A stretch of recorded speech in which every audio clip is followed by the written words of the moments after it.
این دهلیز یکی از بیناهای بلند آشیانه تاجیکستان حوض پرآب را میماند.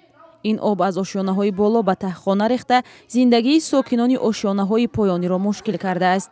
این حجره‌ها در حجتگذاری همچون انبارخانه ثبت شدند، ولی صاحبان شرکت ساختمانی آن را برای زندگی به ساکنان فروختند. ساکنان آشیانه‌های پایان مجبورند با نساس یا دستگاه آبکش منزل‌های خود را از آب افلاس پاک کنند.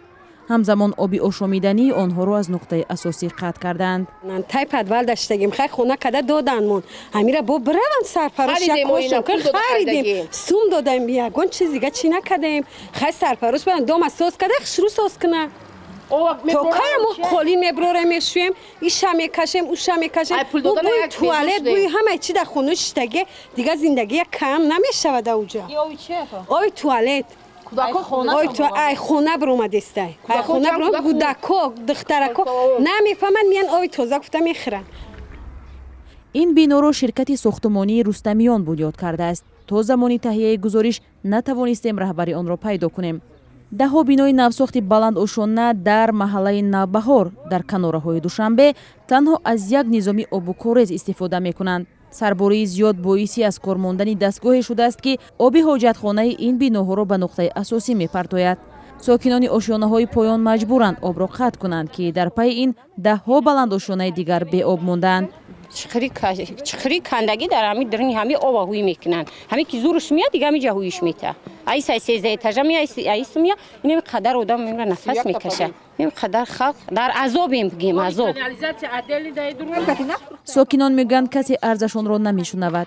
صاحبان چندی از شرکت‌ها که بنا را ناتمام به ساکنان سپردند حاضر نیستند مشکل آنها را حل کنند. مشکل آب و کاغذ یگانه نیست. ساکنان این بناها عادی‌ترین شرایط برای زندگی را ندارند. یک مشاهده خبرنگاران رادیوی آزادی نشان داد که ناقل‌های برق با بلندترین شدت در جای دسترس برای کودکان نصب شدند. بنای 13 آشانه اصلا لیفت ندارد. ساکنان وابسته به امکان منزل‌هایشان را تعمیر کرده زندگی دارند. کافیلا را میبیارن و میتیا میگن که خودتون چسبونه مردم بیچاره خونه خریدگیه با فکرون نه خب ما کافیلا باید چسبونه افتی پادزای بنه چی پرابلمش دست که کانالیزاتسیا مو вайрон якта канализатсия 31 та падез да як канализатсия хуш кадаги донбардоро кадиян ҳам ҳамин донбардоро гирифтиян да як канализатсия охуну фамара карда гирехта графта анакумо ҳар проблема дорем насос вайрон шуда 3500 сомон дар кора ки насоса равем соз кунем гирем биёрем ҳеҷ ка пул наметия монда шуд мардум хона харем ки пули насос соз кунад.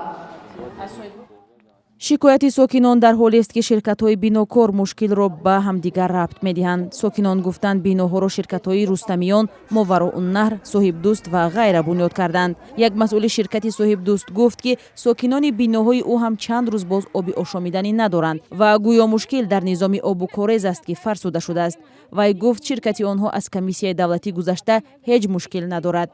در کارخانه آب و کاغذ ناحیه سینای پایتخت گفتند از مشکل ساکنان در این محله آگاهند، اما نگفتند چرا تا این زمان به عرض ساکنان رسیدگی نشده است. صاحبای دومو هم قفا کشیده است. آوردن دو تا ناسوس بیرفتن نشون میدن دو ناسوس آوردن مونده میگه خودتون کنه 40000 مردم اینجا داره به ناسوسای چسبونه.